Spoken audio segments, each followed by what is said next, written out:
Chris, I was a bit worried having you on, considering we almost did not have an SEC team in the championship game.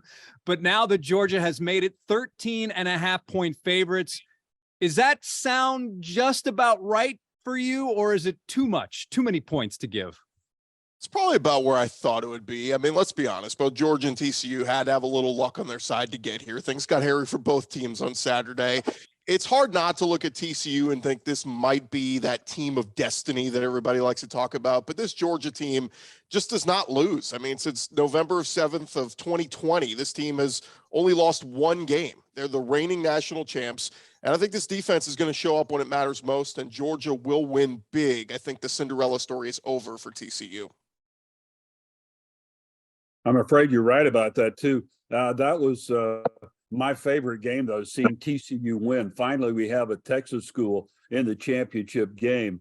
And I love Sonny Dykes. I knew his dad well, and I just think he's done a heck of a job and might have done better if they would have gone to a school a little further south over on the 40 acres over there if he would have been selected. But I think he's done a great job at TCU. I just hope for a great game. Can we top those semifinal games, guys? Those were fantastic.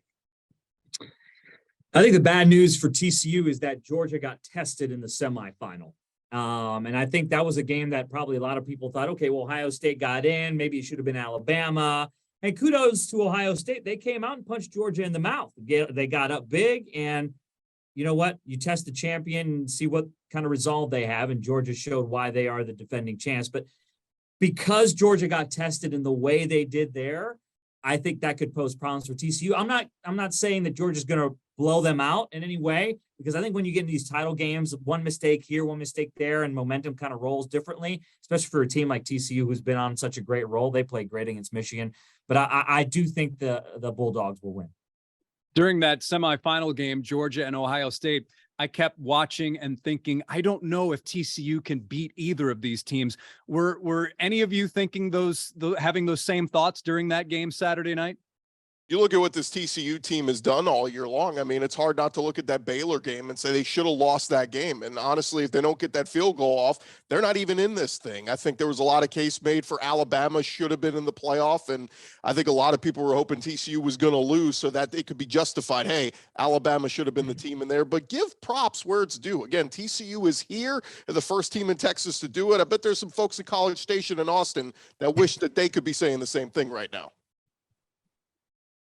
I guess what impressed me the most about TCU was the physicality that they played with yesterday, because what was all the talk leading up to that game? Oh, Michigan, the Big Ten team, is going to come down and punch them in the mouth. They won't be able to sustain the line of scrimmage like they did, but TCU held up very well.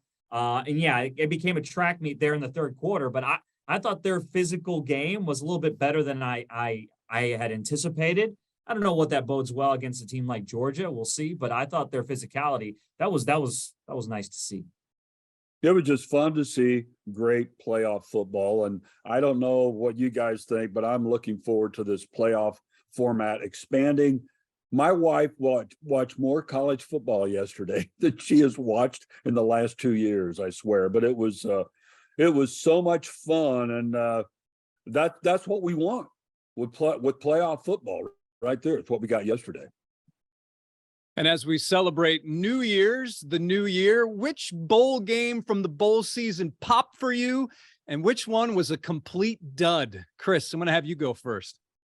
Yeah, mine's actually going to be a combination of the same game. It was the Sugar Bowl. I really thought that Kansas State, who just beat TCU in the Big 12 title game, I thought they could give this 2-loss Alabama team a good game. And outside of running back Deuce Vaughn, who ran for over 100 yards, K-State got their brains beat in by Bama 45-20. But the key in this one, guys, that was so entertaining to watch, future Texans quarterback Bryce Young, phenomenal, throwing for over 300 yards, 5 touchdowns, a great win for Bama, but it was a disappointing performance by Kansas State. Yeah, I guess I should go next because being a K-State alum, I thought the K-State coaching staff really gave Alabama more credit than they should have. I thought they just kind of melted down. It was like the Texans coaching staff was over there in the K-State uniforms. Why are you onside kicking? You're still in the football game. I just thought there were some decisions made there that could have hung a little. But Alabama, I thought, was a superior team. That was a dud for me. But I'm going to echo a little bit of what Chris said. Hey, Bryce Young, hey, if this guy is open, if he has room to throw, he's phenomenal. But CJ Stroud, I was so impressed with that kid. Man, he's big, he's physical, he can make all the throws. I think I was won over with CJ Stroud last night over Bryce Young. I liked what Texas Tech did in the Texas Bowl, and they probably had a little bit more motivation going into that game than Ole Miss. Right after the season that Ole Miss had, they started so well and they kind of faltered late. But look, for a first season there with in Lubbock for Joey McGuire, I thought that was a great way to end it. So I like what Texas Tech did. And as far as a dud goes, the Duke Mayo Bowl, anytime a coach gets doused with mayonnaise afterwards, and that's like a tradition that you have in a bowl game, that's a dud. I don't care what happens, but that to me is not something that I would want as a coach if I just won a bowl game.